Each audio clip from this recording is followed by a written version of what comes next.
ಪಕ್ಷಾತೀತವಾಗಿ ಎಲ್ಲರೂ ನಿಮಗೆ ಬೆಂಬಲ ಕೊಟ್ಟಿದ್ದಾರೆ ತಾವು ಚುನಾವಣೆಗೆ. ಬಿಜೆಪಿ ಇರ್ಬೋದು, ಕಾಂಗ್ರೆಸ್ ಇರ್ಬೋದು, ಅಥವಾ ಯಾವುದೇ ಪಕ್ಷಕ್ಕೆ ಇಲ್ಲದೆ ಇರೋರು ಕೂಡ ತಮ್ಮ ಬೆಂಬಲವನ್ನು ಕೊಟ್ಟಿದ್ರು. ಈ ಬಾರಿ ಮಂಡ್ಯದ ಪರಿಸ್ಥಿತಿ ಹೇಗಿದೆ?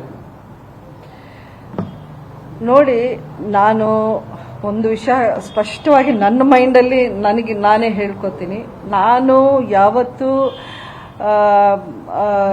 ಇಂಥ ವಿಷಯಗಳಲ್ಲಿ ಈಗ ನನಗೆ ಏನೋ ನಾನು ದೊಡ್ಡ ಲೀಡರು ಅಥವಾ ನನಗಿಂತ ಯಾರೂ ಇಲ್ಲ ಲೀಡರು ಮಂಡ್ಯದಲ್ಲಿ ಅಂತ ಆ ರೀತಿ ನಾನು ನಡ್ಕೊಂಡು ಮಾತಾಡೋಳಲ್ಲ. ನಾನು ಖಂಡಿತ ನನ್ನ ಕೆಲಸ ಇದೆ ನಿಮ್ಮ ಮುಂದೆ, ನನ್ನ ಸಿನ್ಸಿಯಾರಿಟಿ ಇದೆ ನಿಮ್ಮ ಮುಂದೆ, ಅದನ್ನ ಇಟ್ಕೊಂಡು ನಾನು ಕೇಳ್ತೀನಿ. ಈ ಜನರ ಮನಸ್ಸಲ್ಲಿ ಏನಿದೆ ಏನಿಲ್ಲ ಅಂತ ಯಾರು ಯಾವ ಜ್ಯೋತಿಷ್ಯರೂ ಹೇಳೋಕೆ ಆಗೋದಿಲ್ಲ. ಬಟ್ ಈ ವಿಷಯದಲ್ಲಿ ನನಗೆ ವಿಶ್ವಾಸ ಇದೆ, ಮಂಡ್ಯ ಜನ ನನ್ನ ಜೊತೆಯಲ್ಲಿ ಇದ್ದಾರೆ, ನನ್ನ ಬೆಂಬಲಿಗರು ಅಷ್ಟೇ ಸ್ಟ್ರಾಂಗ್ ಆಗಿ ನನ್ನ ಜೊತೆಯಲ್ಲಿ ನಿಂತ್ಕೊಳ್ತಾರೆ ಅನ್ನೋ ನಂಬಿಕೆ ನನಗಿದೆ. ಕಾಂಗ್ರೆಸ್ ಇಂದ ಏನಾದರೂ ಈವರೆಗೂ ನಿಮ್ಗೆ ಆಫರ್ ಬಂದಿದೆಯಾ? ಬನ್ನಿ ಟಿಕೆಟ್ ಕೊಡ್ತೀವಿ, ಕಂಟೆಸ್ಟ್ ಮಾಡಿ ಅನ್ನುವಂತ ಆಫರ್ ಇಲ್ಲ. ಒಂದಷ್ಟು ನಾಯಕರು ಮಾತಾಡಿದ್ದು ನಿಜ.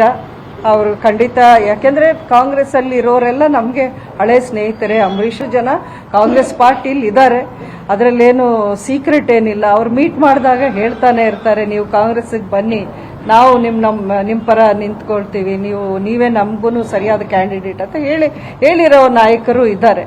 ಬಟ್ ಅದ್ರ ಬಗ್ಗೆ ನಾನು ಹೆಚ್ಚಾಗಿ ಮಾತಾಡಿದ್ರೆ ಅದು ಬೇರೆ ತರ ಪ್ರೊಜೆಕ್ಟ್ ಆಗುತ್ತೆ. So I don't want to talk too much about that.